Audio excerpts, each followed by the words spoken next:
Hello दोस्तों, स्वागत है आप लोग का प्रेप नगरी में। इस वीडियो में हम डिस्कस करेंगे क्लास 12 की इतिहास की। क्लास 12 में 3 इतिहास की किताबें। पहला है प्राचीन, मध्यकालीन और आधुनिक। Theme 1, theme 2, theme 3।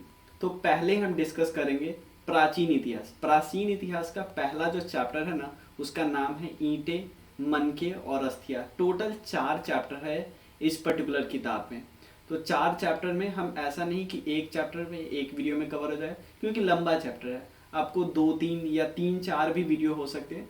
तो हम इसलिए आपको कराएंगे 3-4 वीडियो में, छोटे छोटे वीडियो होंगे, ताकि आपको दिमाग में जाना आसान है और उसको आप रख सको, रिवाइज कर सको। नोट्स भी आपको साथ साथ मिलेंगे, लेकिन फोकस करना आपको समझने का। बस ध्यान से आप सुनो, समझो।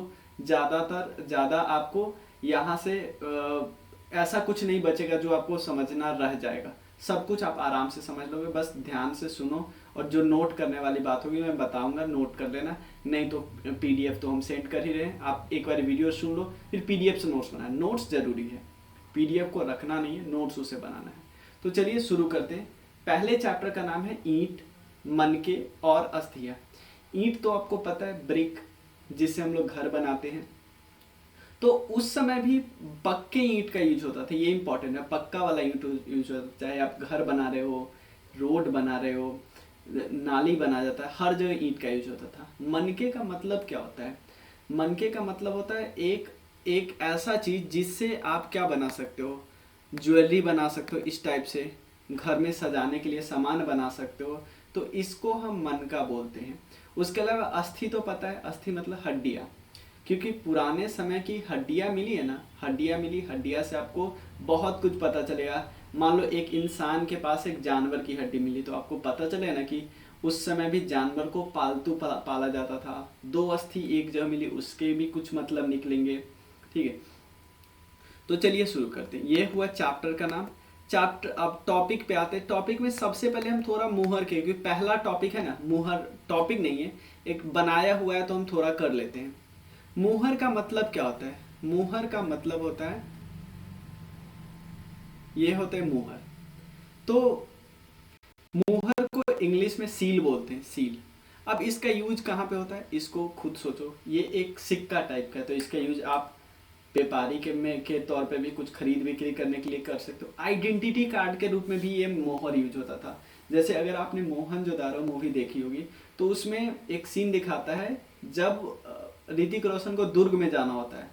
दुर्ग में मतलब जो एक अपर टाउन होता था। देखो, हम आगे करेंगे ना, तो डिस्कस करेंगे कि 2 टाइप में शहर बटा था, 2 पार्ट में।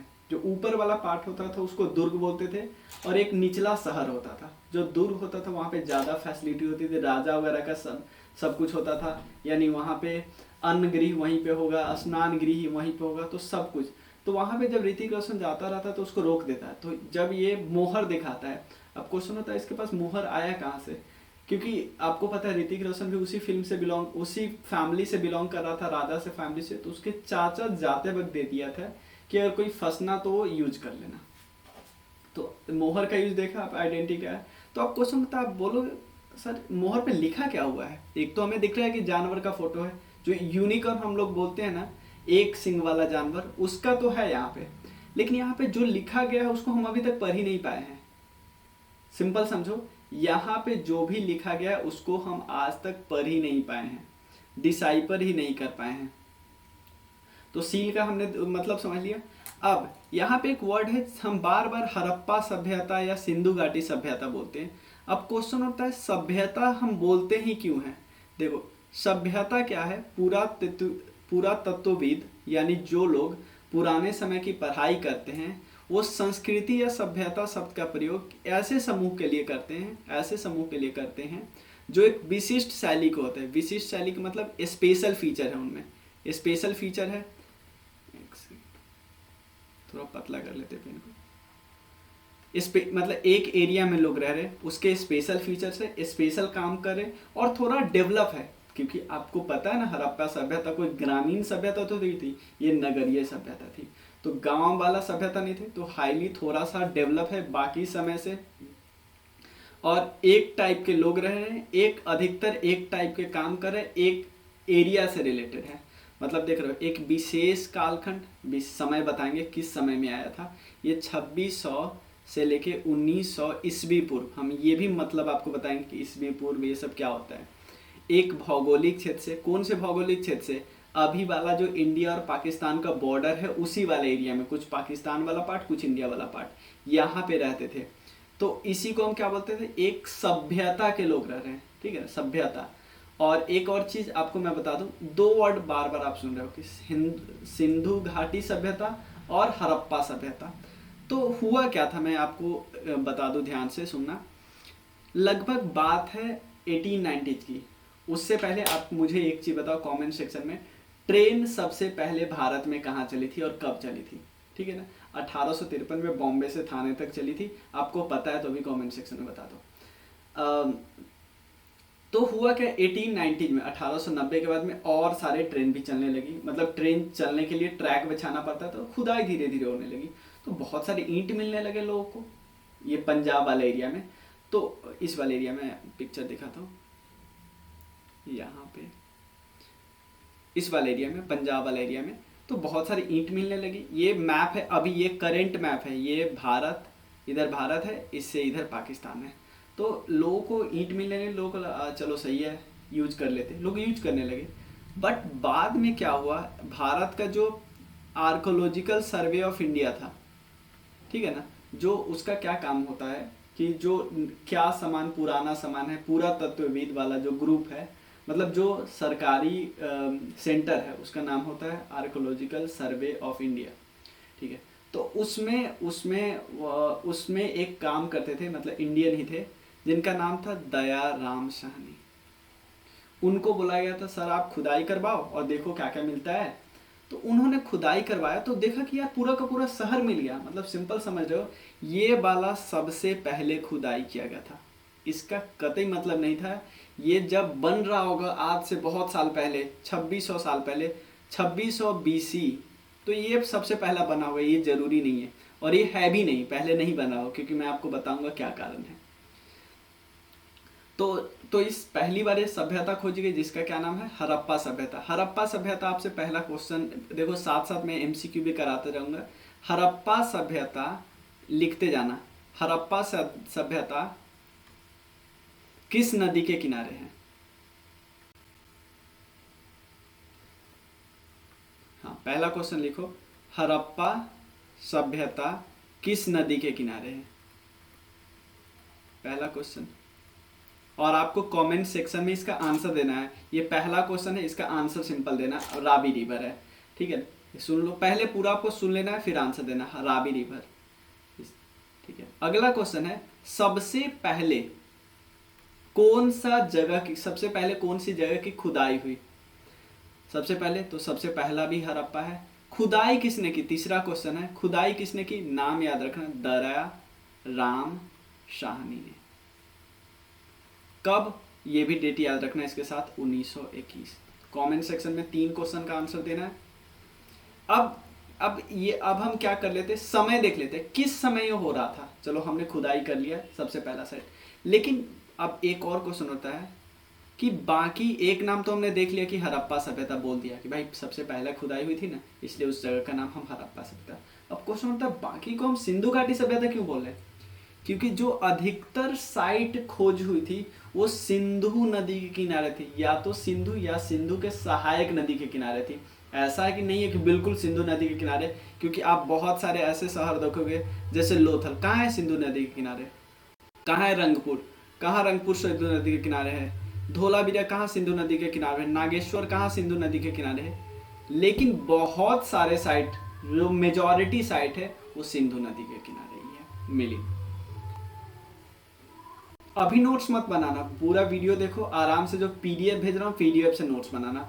एक नोट्स बनाना है और उसके बाद दूसरा हम करेंगे क्वेश्चन आंसर, उसको करना है। अब थोड़ा सा समय देख लेते हैं, ये समय बनी कब थी ये शहर। तो चलो खुदाई तो हुई, सबसे पहले खुदाई 1921 में हड़प्पा, बनी कब थी देखो, ये हम थोड़ा सा ध्यान से समझना, आपको कई टर्म भी समझाएंगे।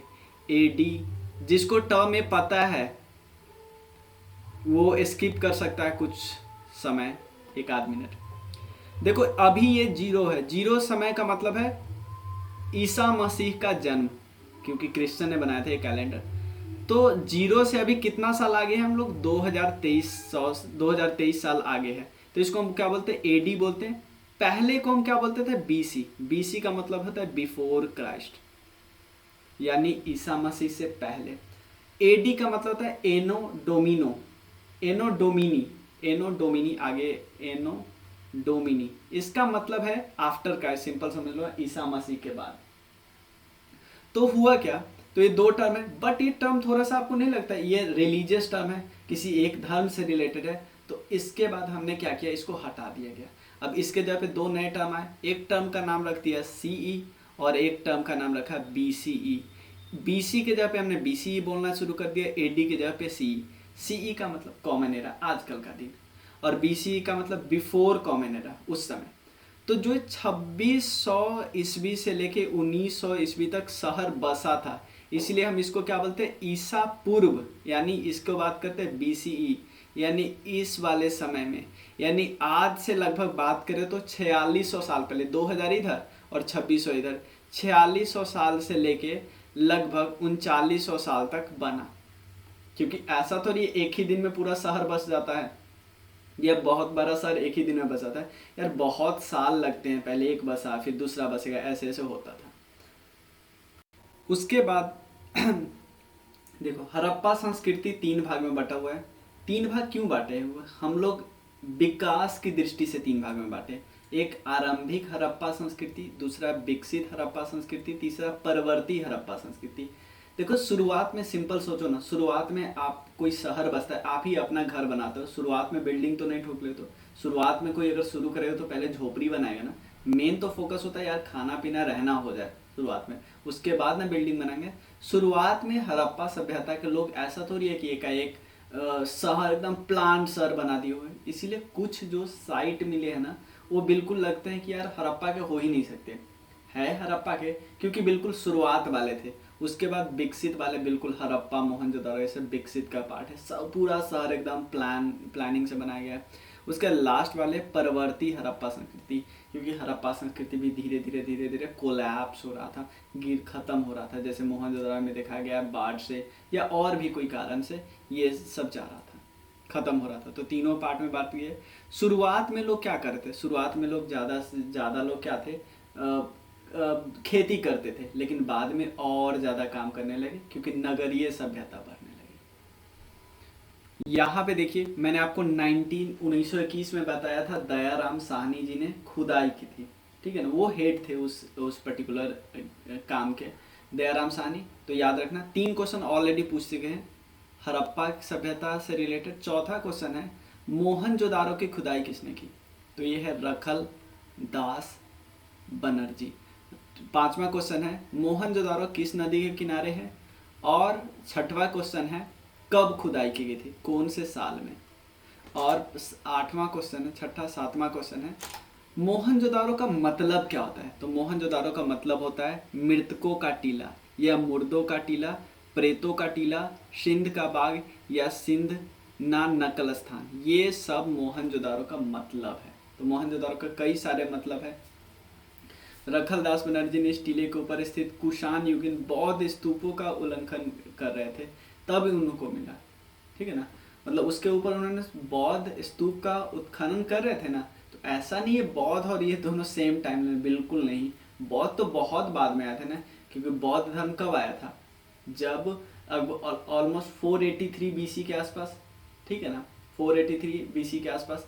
तो ये बहुत ज़्यादा गैप है। तो ऐसा तो नहीं है नीचे मान लो ये रहा होगा मोहनजोदारो, ऊपर में बौद्ध स्तूप रहा होगा, तो उसकी उत्खनन करने के बाद समय इनको ये भी मिला, ठीक है। तो 7 क्वेश्चन हो गए। अब सिंधु घाटी की जो सभ्यता है उसको अभी तक पढ़ा नहीं गया है, बहुत सारे, मैं एक चीज़ और आपको दिखाता हूँ, ये इंग्लिश में मैंने नोट्स बनाए थे और इंग्लिश में इसी से पढ़ाया हुआ था, लेकिन यहाँ पे जिस चीज़ से मैं अभी पढ़ा रहा हूँ उसमें इंग्लिश से भी ज़्यादा फैक्ट्स आपको दिए हुए हैं, फैक्ट्स के मैं ज़्यादा समझाने का भी कोशिश कर रहा हूँ। तो जो एकदम एक एक टॉपिक हम कवर करें और साथ ही साथ मेन हमारा फोकस हुआ याद करने पे। तो सिंधु घाटी सभ्यता का नाम क्यों पड़ा वो भी हमने डिस्कस कर लिया। अब लिपि को पढ़ने का प्रयास बहुत लोगों ने किया। कुछ नाम यहाँ पे दिया है कि सबसे पहले वेंडेल ने प्रयास किया था, फिर कुछ समय पहले नटवर झा, धनपत सिंह धान्य और राजा राम ने प्रयास की थी, बट अभी तक इसको अच्छे से मतलब पढ़ ही नहीं पाया गया है। ठीक है, अब यहाँ पे लिपि के सबसे ज़्यादा अक्षर कहाँ से मिले हैं? मोहनजोदारो पे, सब दूसरे नंबर पे हड़प्पा से, और सबसे बड़े अक्षर कहाँ से मिले? धोलावीरा से मिले हैं। और इससे पता चलता है कि धोलावीरा जो था ना वो नोटिस बोर्ड था, मतलब वहाँ पे नोटिस बोर्ड, क्योंकि नोटिस बोर्ड पे हम ज़्यादा बड़ा लिखते हैं एज कम्पेयर टू बाकी जगह पे, तो नोटिस बोर्ड के बारे में है। अब देखो सिंधु घाटी सभ्यता की जो मोहर मिली है, मोहर पे हमें पिक्चर भी दिखा, लेटर भी दिखा, मतलब लिखा हुआ भी दिखा, फोटो भी दिखा। इससे क्या पता चलता है? वो थोड़ा सा उनके यहाँ का मोहर भावात्मक था। भावात्मक में क्या होता है? फोटो भी मिल गया, जानवर का फोटो मिल गया, और ज्यादातर वहाँ का जो मोहर बनाया गया था ना, पता है किस चीज का बना था? सेल खरी से बनाया गया था, सेल खरी से। और वहाँ की जो लिपि लिखी है कुछ इस तरह से, ऐसे लिखे, फिर नीचे आए, फिर ऐसे लिखे, फिर ऐसे ऐसे ऐसे। इसको क्या बोला जाता है? बुस्ट्रोफेदेन बोला जाता है, बुस्ट्रोफेदेन। सेल खरी से बनाई गई थी, और सेल खरी और पक्की जो मिट्टी है ना उससे भी मोहर बनाई गई थी। ज्यादातर आयताकार था, लेकिन कुछ कुछ वर्गाकार भी था। जो आयताकार मिले थे ना उस पे सिर्फ लेख लिखे होते थे, सिर्फ चीजें लिखा होता था। ठीक है ना, इसमें ऐसा नहीं, जनरलाइज नहीं कर सकते। कुछ आयताकार में आपको लेख और चित्र दोनों मिल सकते हैं, जैसे मैंने पिक्चर शुरू में दिखाया था, लेकिन वर्गाकार में लेख और चित्र दोनों मिलते हैं। इसके अलावे क्योंकि मेसोपोटामिया एक उस समय का सभ्यता हुआ करता था, तो मेसोपोटामिया का कई मोहर यहाँ पे मोहनजोदारो में मिला है। इसका क्या मतलब पता चलता है कि मेसोपोटामिया और मोहनजोदारो में बिजनेस होता था, वहाँ का सामान यहाँ मिल रहा है, यहाँ का मोहर वहाँ मिल रहा है, तो इसका मतलब क्या होता है? दोनों के बीच व्यापारिक संबंध था। अब व्यापारिक संबंध से क्या पता चलता है कि भाई यहाँ से वहाँ जाने में लोग शिप का यूज करते थे, यानी उस समय लोगों को ये भी पता था कि हम पानी के रास्ते पे कैसे जाए। उसके अलावा फारस से, जो फारस एक सभ्यता था उस समय, उसकी जो संगमरमर की मोहरें मिली थी वो भी मिली थी कहाँ से? लोथल से। लोथल एक जगह मैंने दिखाया था ना गुजरात में, वहाँ पे। ठीक है, तो इस वीडियो में इतना ही। आप मुझे बताना कैसा लगा। आपको कोई भी डाउट होगा तो इस नंबर पे टेक्स्ट जरूर करना, 062485। मिलते हैं फिर नेक्स्ट वीडियो में। अगला चैप्टर हम इसी चैप्टर को पहले कंटिन्यू करेंगे, 3-4 वीडियो में ये कंप्लीट करेंगे, फिर हम लोग आगे का चैप्टर करेंगे। चैनल को सब्सक्राइब जरूर करना, आपको पसंद आएगा तो शेयर जरूर करना। Thank you so much.